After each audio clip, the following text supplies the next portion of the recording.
My dear students, आज के class में हम sum of n terms of GP के बारे में पढ़ने वाले हैं, है ना। सबसे पहले हम उसका फॉर्मूला देखेंगे। एन टर्म अगर जीपी का दिया हुआ है एन टर्म, तो उसका समेशन कितना होता है। इन्फिनिटी टर्म अगर जीपी का दिया हुआ उसका फॉर्मूला क्या होता है ना। और उसके बेस पे कुछ क्वेश्चंस को भी हम आज की क्लास में डिस्कस करने वाले हैं। क्लियर? चलिए आज का वीडियो हम स्टार्ट करते हैं। जीपी का एन टर्म जिसको हम एस एन के थ्रू डिनोट करते हैं, उसका अगर उसमें पहला टर्म ए दिया हुआ और कॉमन रेशियो अगर हम आर एज्यूम कर रहे हैं, तो एस एन का फॉर्मूला होता है a r to the power n minus one upon r minus one. अगर आर का वैल्यू 1 के इक्वल नहीं है तो, और अगर 1 के इक्वल है तो एन ए के इक्वल हो जाएगा। यहाँ से हम एस एन का दो एक्चुअली फॉर्मूला है, a r to the power n minus one upon r minus one. ये तब लीजिएगा जब आर का वैल्यू 1 से बड़ा होगा, और अगर आर का वैल्यू 1 से छोटा होगा तो आप S n is equal to लेंगे a into 1 minus r to the power n upon 1 minus r. ये जब आर से छोटा होगा तब की बात है। क्लियर? तो हम यहाँ पे दोनों को मिला के डायरेक्टली लिख दिए आर नॉट इक्वल टू 1, और अगर आर का वैल्यू 1 होगा तो डायरेक्ट आपका कितना हो जाएगा, एन ए हो जाएगा। एक और आप फॉर्मूला लिख सकते हैं एस एन का, l minus a minus l r upon 1 minus r. Clear? या ये ले लीजिए, या l r minus a upon r minus one. ये तब लीजिएगा जब आर का वैल्यू 1 के इक्वल नहीं होगा, है ना। यहाँ पे एल क्या है, वेयर एल मतलब लास्ट टर्म जिसको आप टी एन कह रहे हैं, और टी एन का वैल्यू क्या होता है, a r to the power n minus one होता है। आपको पहले से पता है ये बात।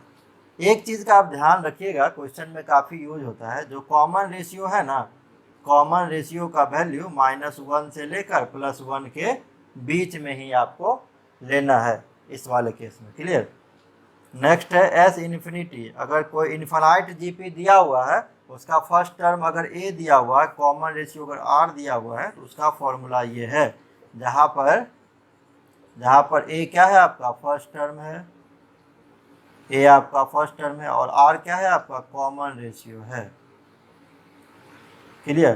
तो ये कुछ फॉर्मूला है, आप इसको नोट कर लीजिए। इसके बेस पे हम कुछ क्वेश्चन आपको सॉल्व करवाते हैं। ये पहला क्वेश्चन दे रखा है, GP consist of 2n term if the sum of the terms occupying the odd places is s1।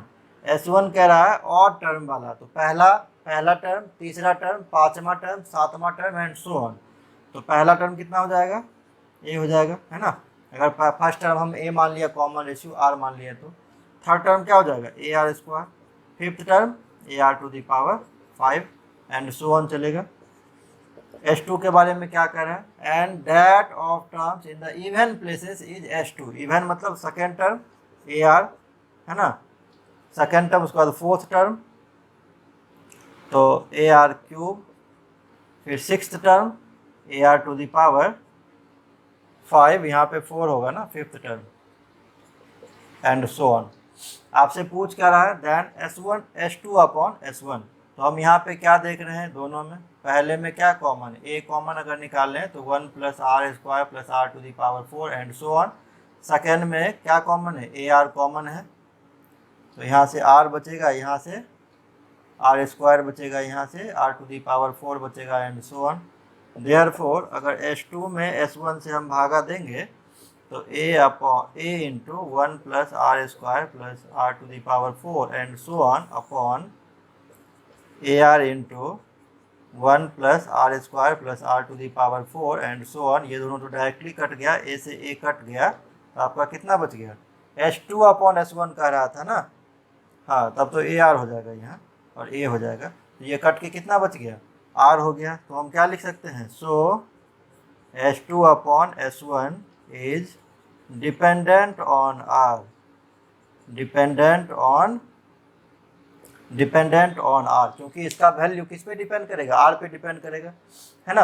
अगर ये आर भी नहीं आता, 1 आ जाता, तो ये इंडिपेंडेंट हो जाता किससे, ए से भी और आर से भी। फिलहाल इस केस में तो आपका ऑप्शन नंबर डी करेक्ट। इस क्वेश्चन में कह रहा है, consider an infinite GP with first term of a and common ratio r. ठीक है, तो और आगे क्या कर रहा है, इफ इट्स सम इज 4। तो एस इन्फिनिटी का क्या फॉर्मूला होता है, ए अपॉन 1 माइनस आर, और सम कितना दिया हुआ है, 4 दिया हुआ है, ए अपॉन 1 माइनस आर की equals to 4। And the second term is 3/4। Second term क्या होता है, तो AR होता है, ये 3/4 दिया हुआ। अब आप क्या कीजिए, A का वैल्यू कितना हो जाएगा, ये हो जाएगा 4 × 1 - R। क्लियर। तो यहाँ AR का वैल्यू ये दिया हुआ, A का वैल्यू हम पुट कर देते हैं, तो कितना हो जाएगा, ये 4R × 1 - R, इसका वैल्यू हो जाएगा 3/4। इसको सॉल्व कर लीजिए। इसको सॉल्व जब कीजिएगा तो 4R - 4R² is equal to 3/4, है ना। क्रॉस मल्टीप्लाई कर दीजिए, सबको उधर हम ले जाते हैं, तो 16R² -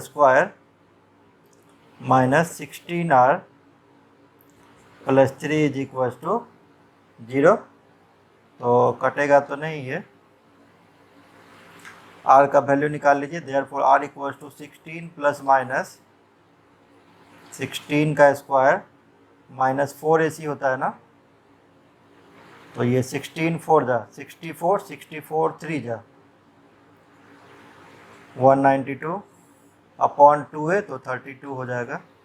कितना हो जाएगा, 16 ± 256 - 192, 6 - 2 तो ये 4 हो जाएगा। ये कितना हो जाएगा, 15 में से एक कैरी ले लेंगे इससे, तो 15 में से 9 जाएगा तो 6 हो जाएगा अपॉन 32। R का वैल्यू कितना हो जाएगा, ये हो जाएगा 16 ± 64 है, तो ये 8 हो जाएगा अपॉन 32, है ना। और जब आप प्लस ले लेंगे तो कितना हो जाएगा, 16 और 8 24 अपॉन 32, और जब माइनस ले लेंगे तो 8 अपॉन 32, है ना। तो ये कितना हो जाएगा, एक तो R का वैल्यू 3/4 हो गया और एक तो 1/4 हो गया R का value. Clear. When R equals to 3/4, यहाँ पे पुट कर दीजिए, कहीं भी पुट कर सकते हैं, यहाँ भी या यहाँ भी, कहीं भी आप पुट करके A का वैल्यू निकाल सकते हैं। तो A × 3/4 इक्वल्स टू 3/4, R का वैल्यू पुट कर दिए, 3/4 कट गया, तो A का वैल्यू कितना आ गया, 1 आ गया, है ना। फिर व्हेन R इक्वल्स टू 1/4, तो A × 1/4 इक्वल्स टू 3/4, ये कट गया, तो A का वैल्यू कितना आ गया, 3 आ गया। ठीक है। अब आप अपना ऑप्शन देख लीजिए, यहाँ पे अगर R का वैल्यू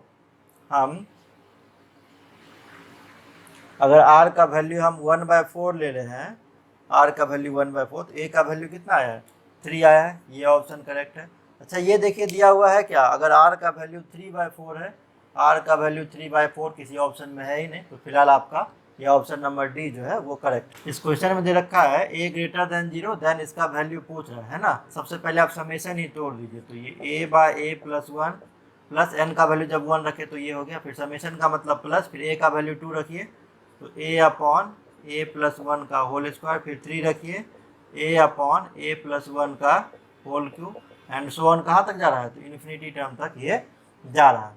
अगर हम यहाँ से कॉमन रेशियो की बात करेंगे ना, तो सेकेंड टर्म में फर्स्ट टर्म से भागा दे दीजिए, ये स्क्वायर है अपॉन A/A + 1 से आप भागा दे देंगे, तो क्या होगा, स्क्वायर कट जाएगा, तो A/A + 1, और ये है ना सब में निकलेगा। ये भी आप सेकेंड, फिर थर्ड में आप सेकेंड से भागा दीजिएगा, तो ये भी सेम निकलेगा, मतलब ये GP में दिया हुआ। और GP का इनफाइनाइट टर्म क्या होता है, A/1 - कॉमन रेशियो।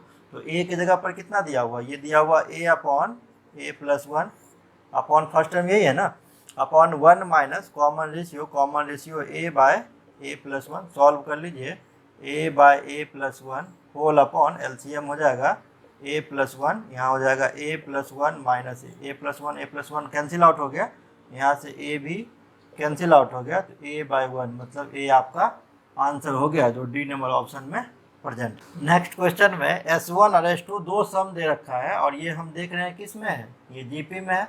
कैसे फाइंड आउट कीजिएगा, तो -α/1 α² अपॉन -α है ना स्क्वायर, ये सब सेम आ रहा है। तो अगर हम S1 का वैल्यू निकालेंगे, तो इनफाइनाइट GP का सम क्या होता है, first term upon common ratio. Common ratio पहले वाले में कितना है, -α है, तो फर्स्ट टर्म कितना है 1 है, तो 1/1 प्लस अल्फ़ा हो जाएगा। और अगर हम यहाँ से 1 प्लस अल्फ़ा क्रॉस मल्टीप्लाई कर दें तो 1/S1 और अल्फ़ा का वैल्यू कितना हो जाएगा 1/S1 माइनस 1 हो जाएगा। आप कहेंगे सर क्यों निकाल रहे हैं, तो आगे आपको ये बात समझ में आएगा। S2 ऐसे ही सिमिलर है ये भी, तो कितना हो जाएगा कॉमन रेशियो इसका माइनस बीटा। आप सेम कीजिए, 1 प्लस बीटा का वैल्यू 1/S2 हो जाएगा और बीटा का वैल्यू कितना हो जाएगा 1/S2 माइनस 1 हो जाएगा। नाउ अब ये सीक्वेंस दे रखा, अगर हम इसमें कॉमन रेशियो की बात करेंगे 1 minus alpha beta plus alpha square beta square minus alpha cube beta cube and so on to infinity term. तो ये first term upon common ratio 1 plus alpha beta, इसमें कॉमन रेशियो है, मुश्किल नहीं है निकालना। सेकेंड में फर्स्ट से भागा दीजिए, थर्ड में सेकेंड से भागा दीजिए, फिर इस टर्म में इससे भागा दीजिए, आपका कॉमन रेशियो खुद ही फाइंड आउट होके चले आएगा। अब ये तो हम ऑप्शन देख ही नहीं रहे हैं, है ना, ऑप्शन किस में S1 S2 में, इसीलिए हम वैल्यू निकाल लिए थे इसका अल्फ़ा बीटा का।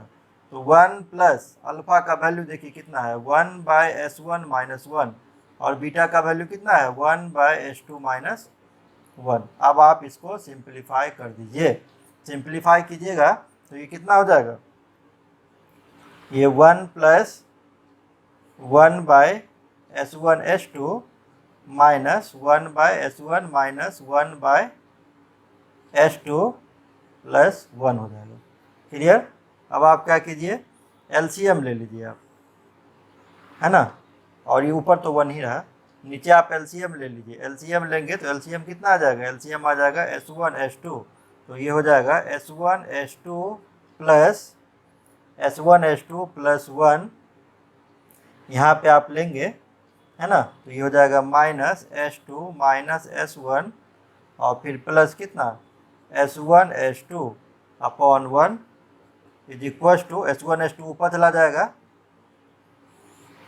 अब देखिए S1 S2 कितना टाइम है, ट्वाइस है, तो यहाँ हो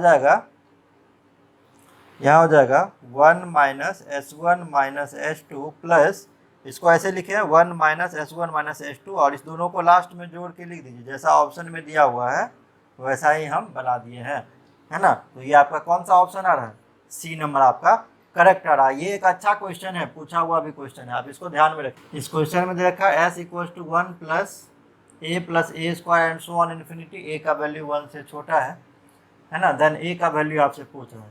हम क्या देख रहे हैं, ये इन्फाइनाइट जीपी है जिसका पहला टर्म 1 है, कॉमन रेशियो कितना है a है, तो a का वैल्यू आपसे पूछ रहा है, तो क्या करना होगा, इसको 1 माइनस a को इधर कीजिए, 1/S को इधर क्रॉस मल्टीप्लाई कर दीजिए।